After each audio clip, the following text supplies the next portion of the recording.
Su anuncio llegó cuando ya todo estaba planeado. Necesitaba explorar lo que sentía por otro hombre. En lugar de discutir, le di todo el espacio que pedía. Usé ese tiempo para desmontar metódicamente nuestro futuro común, cancelaciones, empaquetado y una desaparición tan absoluta como su duda. Me llamo Matteo, tengo 32 años y trabajo como gerente territorial para una empresa de distribución de equipos industriales. Mi zona cubre buena parte del sureste del país. No es un trabajo glamoroso, pero es sólido. Había estado comprometido durante 8 meses con Valeria, y llevábamos juntos 3 años y medio. Todo parecía cerrado, definido, encaminado. La boda estaba prevista para mediados de abril. Faltaban menos de 3 meses. El futuro estaba tan claro como una ruta marcada en un GPS sin tráfico, casa, matrimonio, estabilidad. No veía desvíos posibles. La casa era el eje de todo. Una vivienda victoriana que heredé de mi abuela 3 años atrás. 4 habitaciones, pisos de madera originales, un porche envolvente y un terreno en esquina, en uno de esos barrios donde el musgo español cuelga tan espeso que parece que vivieras dentro de una postal. Pasé casi año y medio restaurándola, electricidad nueva, cañerías actualizadas, sin sacrificar el carácter original. Quería que fuera habitable, pero que no perdiera su alma. Valeria se mudó aproximadamente un año después de que empezamos a salir. Poco a poco, fue apropiándose de cada espacio con almohadones decorativos, objetos que yo no entendía del todo y detalles estéticos que, sinceramente, no me molestaban. Me parecía un intercambio justo, yo había puesto la casa, ella la llenaba de vida, o eso creía. Antes de todo esto, pensaba que había ganado la lotería emocional en mi primer intento serio de relación. Conocí a Valeria gracias a Luca, un amigo de toda la vida.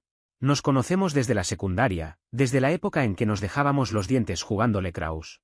Luca es ese tipo de persona que conoce a todo el mundo en un radio imposible y termina invitado a cada evento social que ocurre en la región. Es también el tipo de amigo que te ayudaría a deshacerte de un cadáver a las 3 de la mañana, y luego se burlaría de ti en el brunch por haber manchado los asientos de su camioneta. Después de mi relación anterior, Luca llevaba meses intentando presentarme a alguien. Valeria era amiga de la compañera de trabajo de un conocido suyo. Una cadena social absurda, pero efectiva. Mi primera impresión de Valeria fue potente. Entró a un bar frente al río con un vestido veraniego que hizo que medio lugar olvidara lo que estaba diciendo. Era segura, ingeniosa, opinaba de todo, política local, urbanismo, incluso de si las plazas de Savannah estaban sobrevaloradas. No coincidía con ella en muchas cosas, pero eso hacía la conversación más interesante. Cerramos el bar hablando de nada importante y de todo al mismo tiempo. Al tercer encuentro, ya estaba enganchado.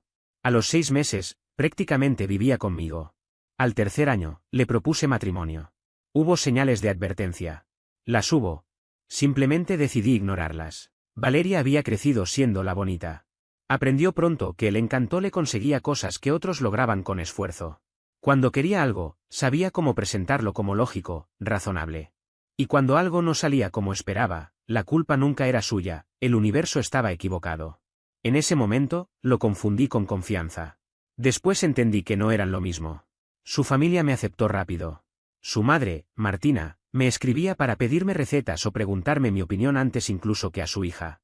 Su padre, Federico, empezó a llamarme hijo y hablaba con entusiasmo de futuras salidas de pesca, feliz de tener a alguien que realmente supiera lo que hacía. Incluso compró una caja de aparejos nueva anticipando esos planes. El único roce constante era con la hermana mayor de Valeria, Renata. 2 años mayor, siempre soltera, trabajaba en bienes raíces y conducía un coche que costaba más que el salario anual de muchas personas. Desde el primer momento, me miró como si fuera una mancha en una alfombra carísima. Le molestaba que yo hubiera heredado una casa histórica en lugar de ganármela como ella. Eso parecía romper su esquema mental de cómo debía funcionar el éxito. Sus comentarios eran pequeños, pero constantes. ¿Qué suerte tenía yo? Que algunos tenían que trabajar de verdad por lo que conseguían. Que Valeria se estaba conformando con alguien poco ambicioso. Siempre lo decía con una sonrisa impecable, en un tono que podía pasar por broma si no estabas atento. Yo sí lo estaba. En una cena de acción de gracias, levantó la voz desde el otro lado de la mesa para preguntarme cómo veía mis perspectivas profesionales, y antes de que pudiera responder, pasó a detallar un negocio millonario que acababa de cerrar. Martina cambió el tema, pero el mensaje ya estaba ahí. Yo solía ignorarlo porque Valeria después me decía que Renata estaba celosa. ¿Celosa de qué exactamente? Nunca quedó claro. Pero a Valeria le bastaba esa explicación, así que yo también la acepté, por comodidad. Y luego estaba Tomás. el mejor amigo de Valeria desde la universidad. Se conocieron en primer año, en una clase de comunicación, y desde entonces eran inseparables. Tomás trabajaba en marketing digital, lo que en la práctica significaba administrar redes sociales para negocios locales y autodenominarse estratega de marca. Siempre llevaba zapatillas de diseñador y una barba perfectamente descuidada que, sospecho, le llevaba 20 minutos diarios mantener. Cada historia que contaba terminaba girando alrededor de cuántos seguidores tenía o qué influencer había compartido su contenido. La primera vez que lo conocí, me observó de arriba abajo y comentó que Valeria solía salir con hombres más creativos. Le respondí que yo también tenía creatividad, solo que no necesitaba publicarla para validarla. Se rió, convencido de que estaba bromeando. No lo estaba. Desde ese día, nuestra relación fue cordial y tensa. Hubo un momento que terminó de sellar mi opinión sobre él. En una fiesta, aproximadamente un año después de empezar con Valeria, volví con las bebidas y lo encontré con la mano apoyada en la parte baja de su espalda, susurrándole algo al oído. Ella se rió y no se apartó. Cuando me vio, dio un paso atrás como si nada hubiera pasado. Tomás solo sonrió. Debí prestar más atención. A los cafés antes del trabajo. A los almuerzos laborales para hablar de marketing del lugar donde ella trabajaba. A las llamadas nocturnas por los problemas sentimentales de él o el estrés de ella con la boda. Yo confiaba plenamente en Valeria. Tomás era su amigo. O eso creía, hasta que decidió decirme que necesitaba explorar lo que sentía por él.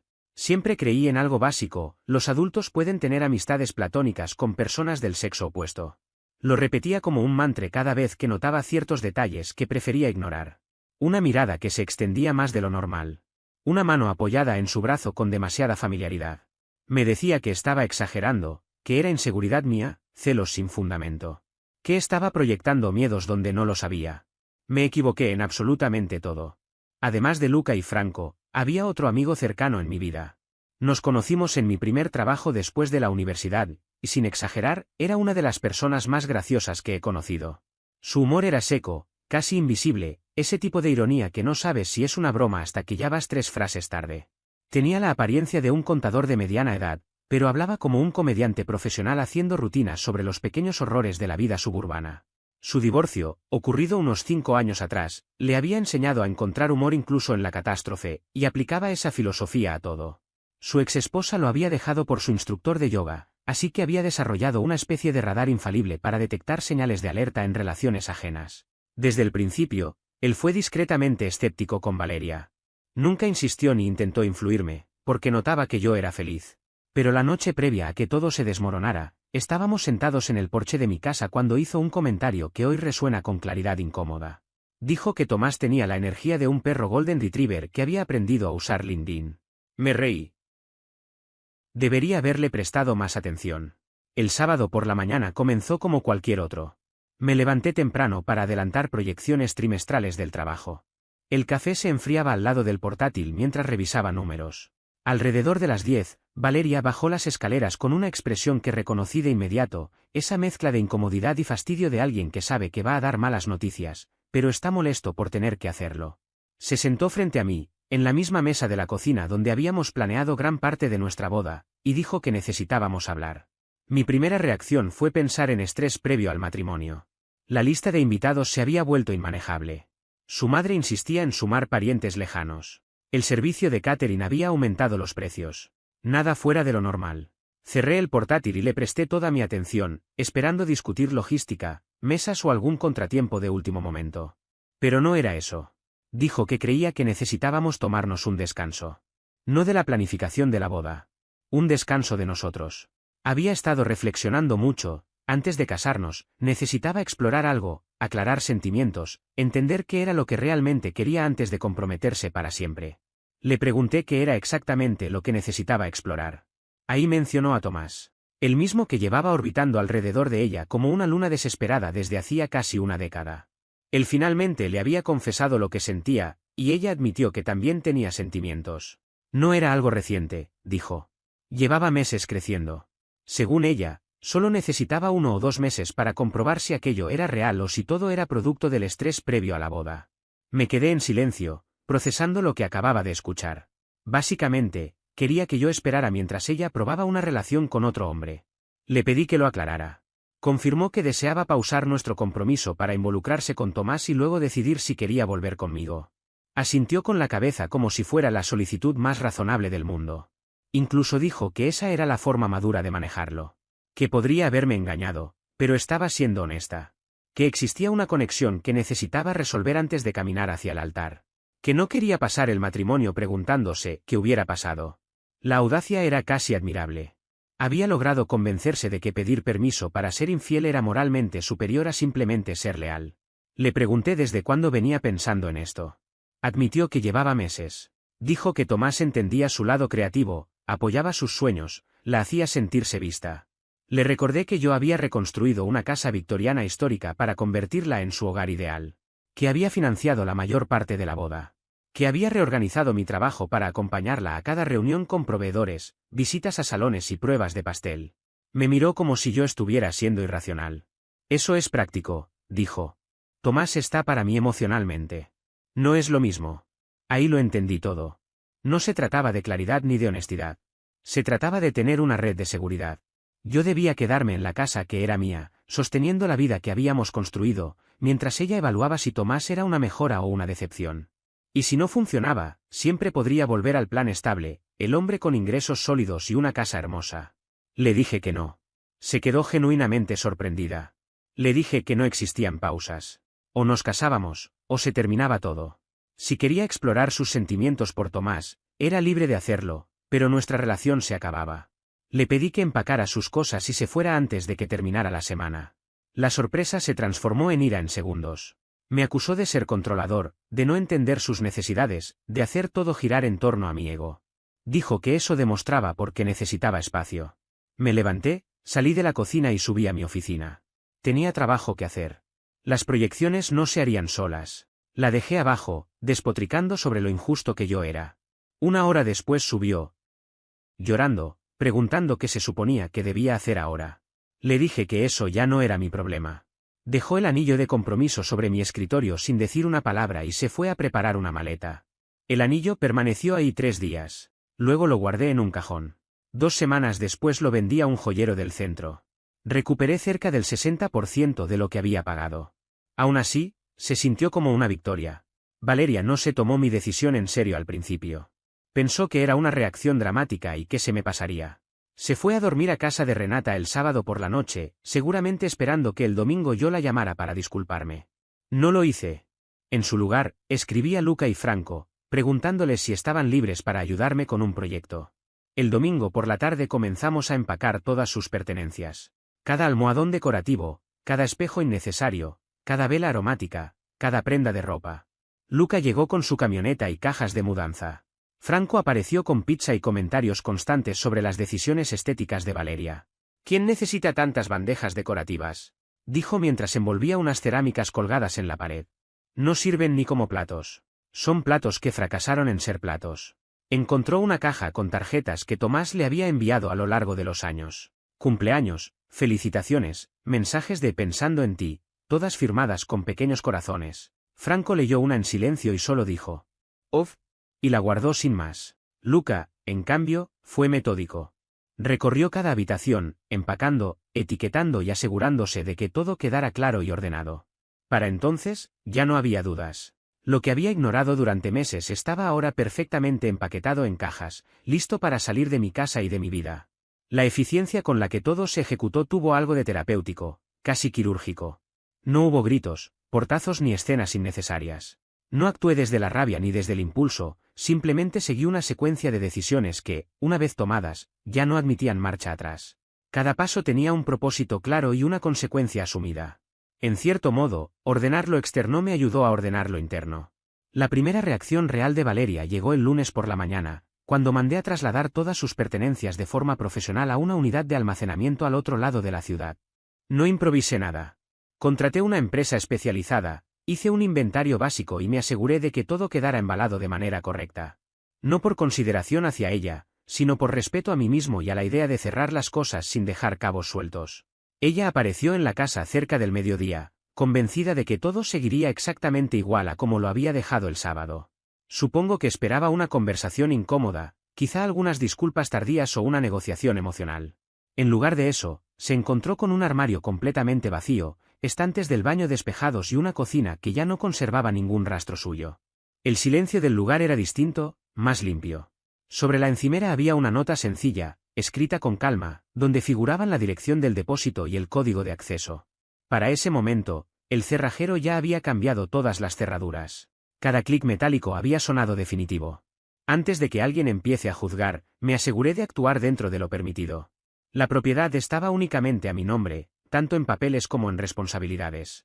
Ella se había marchado el fin de semana y no tenía intención de permitir que entrara y saliera cuando le pareciera conveniente, como si nada hubiera cambiado. No se trataba de castigar, sino de establecer un límite claro. Mi teléfono empezó a vibrar casi de inmediato. Curiosamente, no era Valeria quien llamaba. El primer mensaje vino de Renata. El tono fue exactamente el que esperaba, cargado de indignación moral y certezas absolutas. Me acusó de haber tratado a su hermana como si fuera basura, calificó mis acciones como abuso emocional y afirmó que Valeria tenía todo el derecho del mundo a expresar lo que sentía. Según ella, yo la estaba castigando por haber sido honesta. Me habló de relaciones sanas, de la necesidad de espacio para procesar emociones complejas y de cómo yo terminaría arrepintiéndome. Remató diciendo que hombres como yo nunca cambiaban y que Valeria merecía algo mejor. Leí el mensaje 2 veces antes de responder. No por duda, sino para asegurarme de no decir más de lo necesario. Mi respuesta fue breve y deliberadamente fría. Le reenvié los datos del depósito, por si su hermana no los había leído, y le sugerí que, dado lo preocupada que estaba por su bienestar, la ayudara a encontrar un nuevo lugar donde vivir. Después de eso, silencié la conversación. No bloqueé. Silenciar fue suficiente. Los días siguientes fueron una mezcla confusa de trámites, explicaciones y personas intentando intervenir desde distintos frentes. Cancelar servicios, ajustar pagos automáticos, devolver llaves, ordenar documentos. Todo eso convivía con llamadas incómodas y mensajes cargados de curiosidad disfrazada de preocupación. Martina me llamó llorando, preguntando qué había pasado realmente. Le conté los hechos sin adornos ni versiones alternativas. Guardó silencio durante unos segundos y luego dijo que años atrás ya le había advertido a Valeria sobre Tomás. No sonó sorprendida, solo cansada. Federico no llamó. Solo envió un mensaje de 3 palabras: lo siento, hijo. Eso fue suficiente para saber de qué lado estaba. A veces, el apoyo más honesto es el que no necesita explicaciones largas. También tuve que hablar con mi propia familia. Mis padres lo tomaron mejor de lo que esperaba. Mi madre comentó, sin demasiada sorpresa, que siempre había sentido que Valeria estaba demasiado pendiente de las apariencias, de cómo se veía todo desde afuera. Mi padre se limitó a sentir y a preguntarme si necesitaba algo. Esa simpleza fue un alivio. Esa misma semana envié un correo escueto a las 80 personas que figuraban en la lista de invitados, informando que la boda quedaba cancelada. No di explicaciones. No era necesario ni justo para mí convertirme en el vocero de un fracaso que no había buscado. Cerré la computadora después de enviarlo y sentí, por primera vez en días, que podía respirar con normalidad. Durante todo ese proceso, Luca y Franco fueron prácticamente el único contacto social que necesité. No hacían preguntas de más ni ofrecían soluciones mágicas. El miércoles por la noche cenamos en mi casa, rodeados de cajas que aún no había decidido si tirar o guardar. Franco resumió la situación con una claridad brutal. A ver si lo entendí bien, dijo. Ella te pidió que esperaras mientras probaba suerte con su plan alternativo. Tú dijiste que no y ahora no entiende por qué está durmiendo en el sofá de su hermana. Esa es la versión corta, respondí, sirviendo más vino. ¿Y el tipo con el que quiere aclarar sentimientos es Tomás, el de marketing digital? Asentí. Franco se quedó pensativo unos segundos, como si intentara encontrar el ángulo correcto para el comentario. Te dejó por un tipo que se hace llamar estratega de marca. No sé si eso es un insulto para ti o simplemente una prueba de que el mundo dejó de tener sentido. Luego Luca preguntó por el dinero, siempre más práctico. ¿Qué pasa con los depósitos de la boda?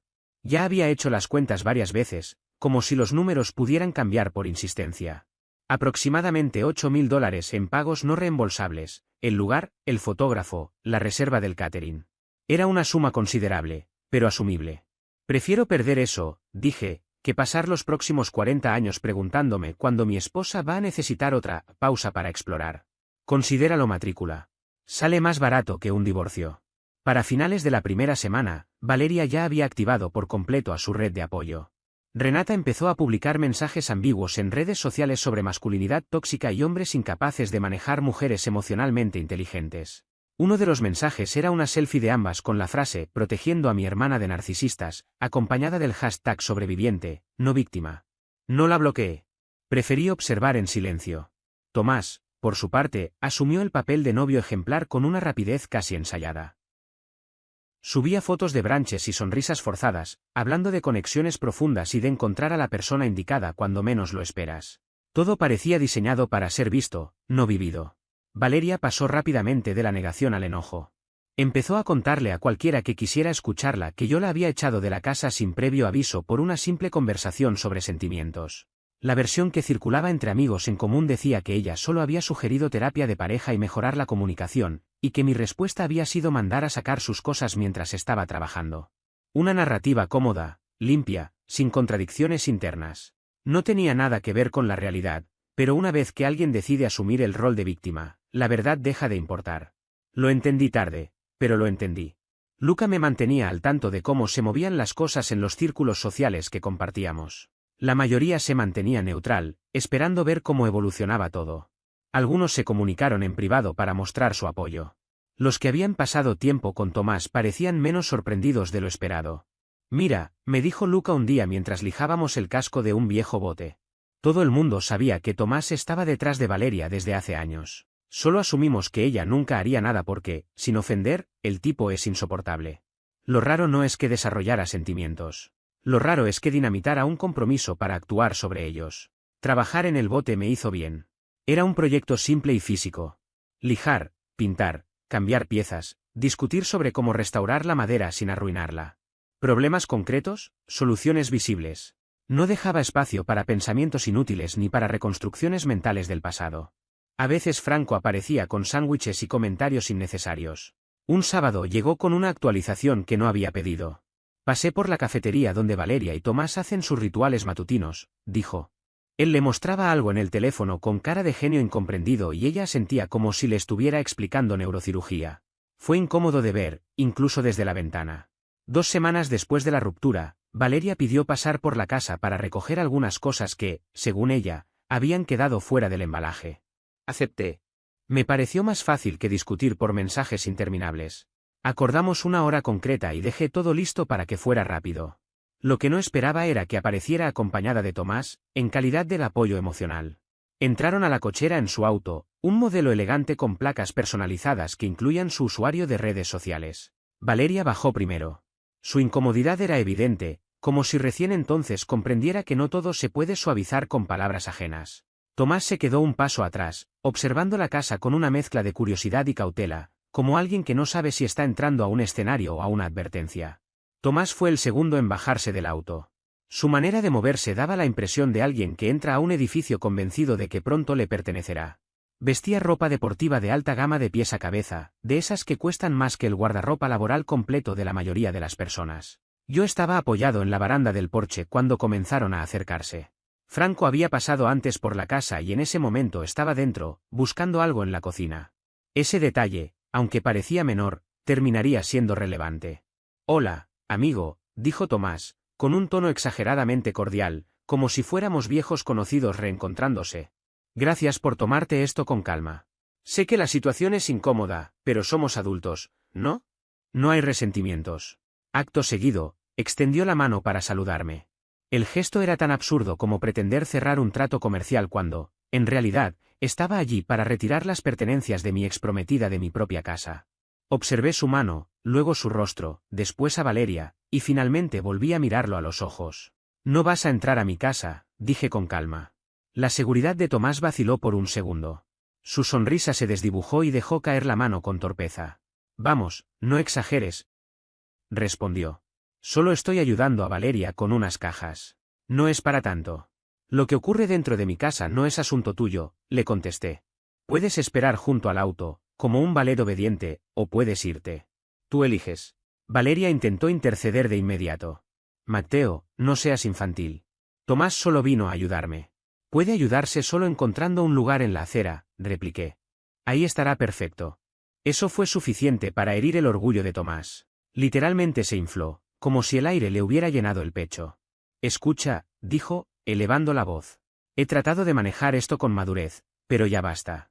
Valeria tomó una decisión, y esa decisión fui yo. Puedes aceptarlo como un adulto o seguir comportándote así y confirmar exactamente por qué ella tuvo que irse». «Ella no se fue», respondí sin levantar el tono. «Yo la saqué». Es una diferencia importante. Fue en ese instante cuando cometió su error. Dio un paso hacia adelante, invadiendo mi espacio, intentando imponerse físicamente. Tomás había pasado años orbitando alrededor de Valeria, desempeñando el papel del buen amigo. En su mente, finalmente había ganado. Y ahora, alguien que, según él, había perdido, lo estaba desafiando delante de ella. Así que hizo lo que hacen hombres como él cuando la fantasía choca contra la realidad, escaló la situación. Yo había jugado Lacrosse desde los 12 años. Pasé 4 años recibiendo golpes de tipos que me doblaban en tamaño. Además, llevaba casi una década realizando trabajos de esfuerzo físico, lo que se traduce en algo muy concreto, una fuerza de agarre que probablemente duplicaba la suya. Cuando apoyó la mano en mi pecho para empujarme, el cuerpo reaccionó antes que la mente. Sujeté su muñeca, giré ligeramente y utilicé su propio impulso para sacarlo de equilibrio. Cayó con fuerza sobre el porche, más por la sorpresa que por una técnica elaborada de mi parte. En algún momento del intercambio, Franco salió al porche. Se quedó allí, sosteniendo un vaso de té helado, observando la escena con una curiosidad tranquila. Bueno, comentó, eso fue rápido. Quédate en el suelo, le dije a Tomás, apoyando una mano en su hombro. No lo estaba inmovilizando, solo dejándole claro que podía hacerlo si insistía. Me pusiste las manos encima en mi propiedad. Respiré hondo y continué. Eso fue una estupidez. Te voy a dejar levantarte. Vas a caminar hasta tu auto. Vas a quedarte ahí mientras Valeria recoge lo que dice necesitar. Asiente si lo entiendes. Asintió, con el rostro rojo, más por la humillación que por el esfuerzo físico. Me aparté y le permití levantarse. Caminó rápido hacia el coche, sacudiéndose la ropa como si pudiera recuperar la dignidad junto con el polvo. Sus zapatillas de diseñador ahora tenían una marca visible. No miró a Valeria. No dijo una sola palabra. Se sentó al volante y se quedó mirando al frente. Valeria me observaba como si acabara de desarrollar una segunda cabeza. Eso fue completamente innecesario, dijo. Él fue quien me tocó primero, respondí. Recoge tus cosas. Tienes 10 minutos. Tardó 7. Franco lo cronometró. Salió con una colchoneta de yoga, un joyero y una foto enmarcada de ella con Tomás en algún evento universitario. No había ni una sola foto nuestra. No creo que él esperara nada de esto, comentó Franco cuando se marcharon. Algunos tipos se acorralan solos y no saben cómo salir. Unas 3 semanas después del incidente del porche, probablemente debería haber dejado que las cosas se enfriaran. Seguir adelante, concentrarme en mi vida, en lo que venía. Pero Tomás había sido una molestia constante durante años, y la imagen de él escapando de mi casa no había terminado de cerrar el ciclo. No era venganza, al menos no en el sentido clásico. Era más bien una sensación de equilibrio, como si el universo aún tuviera cuentas pendientes. La oportunidad apareció a través de Luca, quien gracias a su amplia red de contactos se enteró de que Tomás estaba compitiendo por un contrato importante con un grupo regional de restaurantes. Buscaban actualizar la presencia en redes sociales de varias sucursales, y Tomás llevaba meses promocionándose para ese trabajo. Había estado publicando mensajes ambiguos sobre grandes movimientos y anuncios inminentes. Lo que Luca también sabía era que la directora de marketing del grupo, Camila, era una antigua compañera mía de la universidad.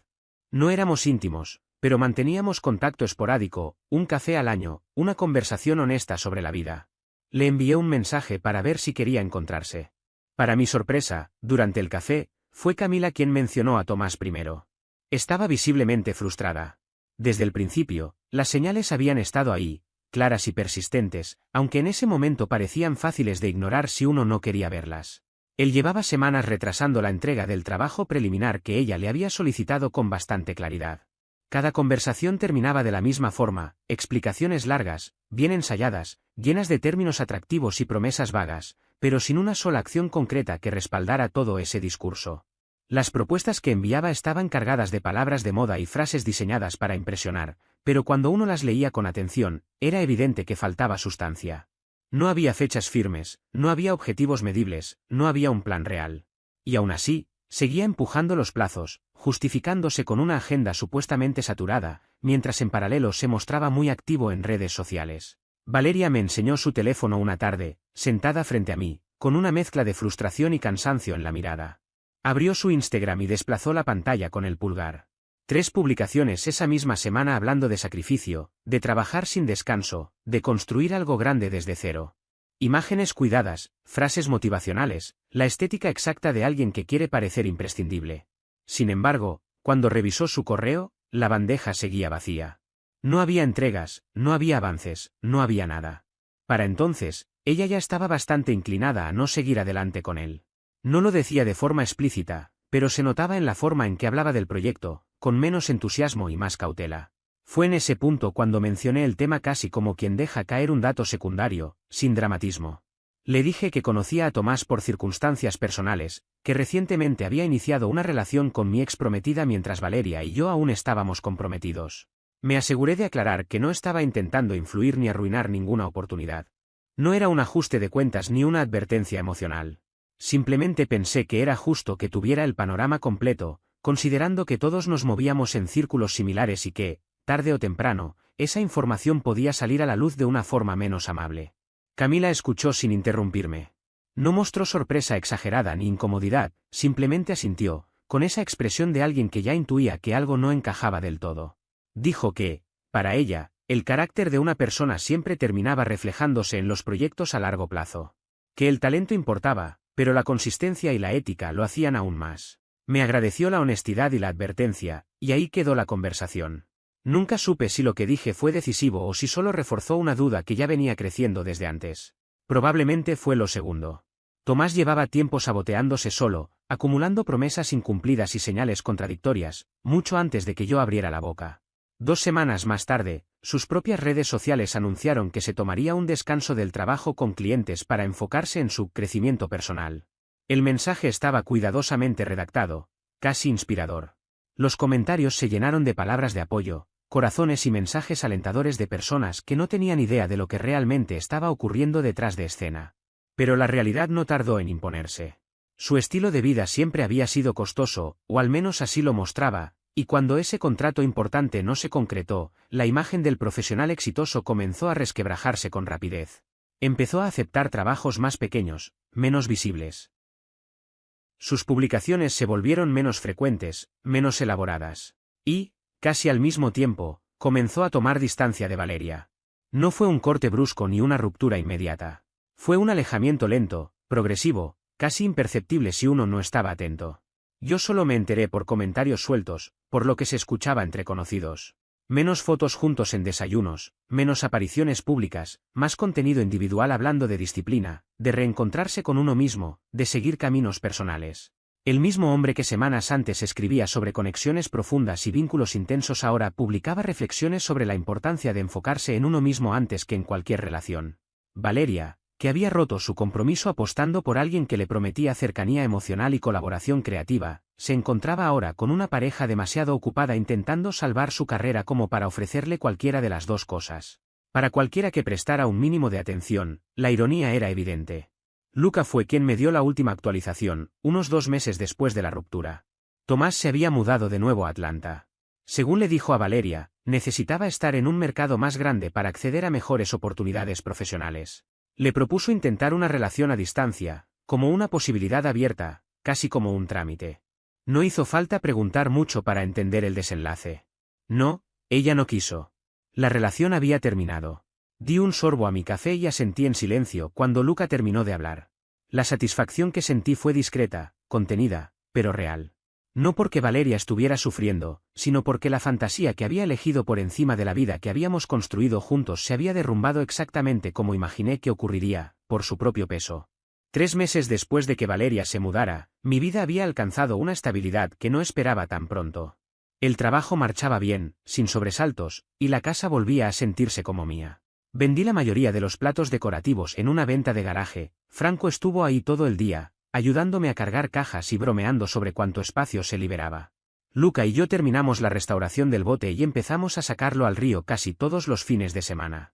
Estar en el agua a las 6 de la mañana, con el café todavía caliente en la mano y sin ningún plan más allá de ver si algo picaba, tenía un efecto sorprendente. Aclaraba la cabeza, ordenaba los pensamientos, hacía que todo lo demás pareciera menos urgente. Mi puesto como gerente territorial derivó en un ascenso que no había anticipado, coordinador regional del sureste. Más responsabilidad, sí, pero también mayor flexibilidad y autonomía. Empecé a viajar un poco más, a conocer gente nueva y a construir una red profesional completamente ajena al ambiente social de Savannah que había dominado mi vida durante los años con Valeria. Fue entonces cuando entendí que había estado funcionando apenas al 60% de mi capacidad, drenado por conflictos constantes que no iban a ningún lado. Sin ese peso, el trabajo se sentía casi sencillo. Mientras tanto, la situación de Valeria seguía deteriorándose, al menos por lo que me llegaba de manera indirecta. Nunca busqué información, pero Savannah es una ciudad pequeña y la gente habla. Su trabajo como coordinadora de eventos se volvió más complicado cuando comenzaron a circular los detalles reales de nuestra separación. La industria era lo suficientemente reducida como para que los rumores se propagaran rápido, y la versión que se compartía no coincidía con la que ella intentaba sostener. Algunos clientes que planeaban contratar a través de su espacio comenzaron a explorar otras opciones. Su jefa, que aparentemente conocía la historia completa por contactos en común, empezó a asignarle proyectos menos visibles, menos atractivos. El apoyo de Renata también se fue enfriando una vez que Tomás desapareció del panorama. Defender a una hermana que dejaba a su prometido estable por su mejor amigo, quien luego se marchaba por oportunidades laborales, era mucho más difícil que sostener una narrativa romántica. Las publicaciones en redes sobre masculinidades tóxicas desaparecieron. Las llamadas para ponerse al día se volvieron esporádicas. Renata tenía su propia imagen que cuidar. Los padres de Valeria, por su parte, tomaron posiciones opuestas. Su madre aún me escribía de vez en cuando, con mensajes cargados de disculpas y comentarios sobre cómo había esperado que todo terminara de otra manera. Su padre, en cambio, le dijo que había cometido el mayor error de su vida y que no estaba seguro de poder respetar sus decisiones. 6 meses después de la ruptura, recibí una invitación para el cumpleaños de un amigo en común. Agustín, que había sido cercano a ambos desde antes de que empezáramos a salir, cumplía 35 y organizaba algo en su casa, cerca de Forsyth Park. Estuve a punto de no ir, más por inercia que por miedo, pero Luca insistió en que sería bueno dejarme ver, demostrar que seguía adelante. La reunión fue exactamente lo que esperaba. Unas 30 personas repartidas entre la casa y el jardín, buena música, comida aún mejor y un ambiente lo suficientemente relajado como para que todos disfrutaran de verdad. Me quedé cerca del porche trasero con Luca y Franco, poniéndome al día con gente a la que no veía desde hacía meses, esquivando preguntas sobre la ruptura con respuestas medidas y deliberadamente imprecisas. Llevaba allí alrededor de 2 horas cuando empecé a notar que la atención de varias personas se concentraba cerca de la entrada principal de la casa. La forma en que la gente empezó a agruparse dejó claro que algo estaba ocurriendo. No era un movimiento casual, sino ese tipo de concentración silenciosa que se forma cuando hay tensión en el aire y todos intuyen que algo interesante está a punto de explotar. Lucas se alejó unos minutos para averiguar qué pasaba y regresó con una sonrisa torcida que me dijo todo antes de que abriera la boca. Valeria está aquí, me dijo. Y está hecha un desastre. Al parecer, había empezado a beber con demasiada intensidad incluso antes de llegar. Se presentó en un coche con algunos compañeros de trabajo que, seguramente, pensaron que una fiesta le ayudaría a despejar la cabeza. O quizá creyeron que el ambiente la animaría. Lo cierto es que ocurrió exactamente lo contrario. Durante el trayecto siguió bebiendo, y cuando cruzó la puerta ya había superado con creces el punto en el que las decisiones sensatas dejan de existir. Sus amigos intentaban contenerla, manejar la situación con torpeza y preocupación, pero Valeria tenía esa energía peligrosa de alguien que ha decidido que esa noche es la noche para decir todo lo que lleva meses acumulando. 6 meses viendo cómo su imagen se deterioraba. 6 meses observando cómo, según todos los indicios, yo seguía adelante sin grandes sobresaltos. Todo eso había ido fermentando hasta llegar a ese momento. Yo me quedé en el porche trasero. Franco permaneció a mi lado. Desde allí se escuchaba perfectamente su voz atravesando el murmullo de la fiesta. Hablaba demasiado alto, exagerando lo bien que se lo estaba pasando, lo feliz que estaba de ver a todos, lo mucho que había mejorado su vida últimamente. Era un discurso que sonaba más a insistencia que a verdad. La confrontación que yo había intentado evitar llegó unos 30 minutos después. Valeria apareció en el porche escoltada por 2 amigas que parecían negociadoras agotadas, como si ya hubieran perdido el control de la situación. El maquillaje le corría por el rostro y en la mano sostenía un vaso que, sin duda, no era el primero de la noche. Luca y Franco se enderezaron instintivamente. Matteo, dijo ella, estirando mi nombre como si fuera una acusación. Aquí estás. Me preguntaba si de verdad tendrías el valor de aparecer. La miré con calma. Hola, Valeria. No me digas hola, replicó de inmediato. Dio un paso hacia mí y se balanceó levemente. Arruinaste mi vida. Lo sabes, ¿verdad? Lo destruiste todo porque no supiste manejar que fuera honesta con mis sentimientos. El porche quedó en silencio. Varias personas observaban desde cierta distancia, fingiendo conversaciones que nadie estaba siguiendo realmente. Arruinaste tu propia vida, respondí. Yo solo me negué a hundirme con ella. Valeria soltó una carcajada amarga. Tomás te había leído desde el primer día. Siempre te sentiste amenazado por él. Siempre fuiste celoso de lo que teníamos. Por eso no pudiste darme espacio para aclarar mis cosas. De pronto frunció el ceño. Hablando de Tomás, ¿dónde está? No lo he visto. La pregunta me golpeó más de lo que esperaba. Por un segundo su expresión se quebró, pero enseguida la recompuso en forma de ira. Tuvo que concentrarse en su carrera. Seguimos siendo amigos. Se llama madurez emocional, algo que tú nunca entendiste. Alguien cerca de la puerta trasera dejó escapar una risa contenida. Otros se removieron incómodos. Valeria no lo notó, estaba demasiado concentrada en mirarme con furia. Franco murmuró algo que no alcancé a oír, pero fue suficiente para que Luca casi escupiera su bebida. Valeria, dije, manteniendo el tono firme. Tú me pediste que esperara mientras probabas suerte con otro hombre. Yo dije que no. Ese es el principio y el final de la historia. Todo lo demás ocurrió por tus decisiones, no por las mías. Ella abrió la boca para interrumpirme, pero seguí. Tú hablaste de autenticidad, pero lo que querías era control. Yo quería casarme con alguien que estuviera seguro de mí. Tú no lo estabas. Así que me aparté para que pudieras estar con quien decías querer. ¿Y cómo terminó eso? Intentó responder, pero algo la detuvo. Tal vez las miradas alrededor. Tal vez la conciencia de que estaba discutiendo en voz alta en una fiesta mientras apenas podía mantenerse en pie. Te crees superior a todos, dijo finalmente, con la voz quebrada. Crees que porque tienes la casa de tu abuela, un trabajo aburrido y una vida aburrida has ganado algo. Pero no has ganado nada. Vas a terminar solo porque no sabes manejar a una mujer con sentimientos reales.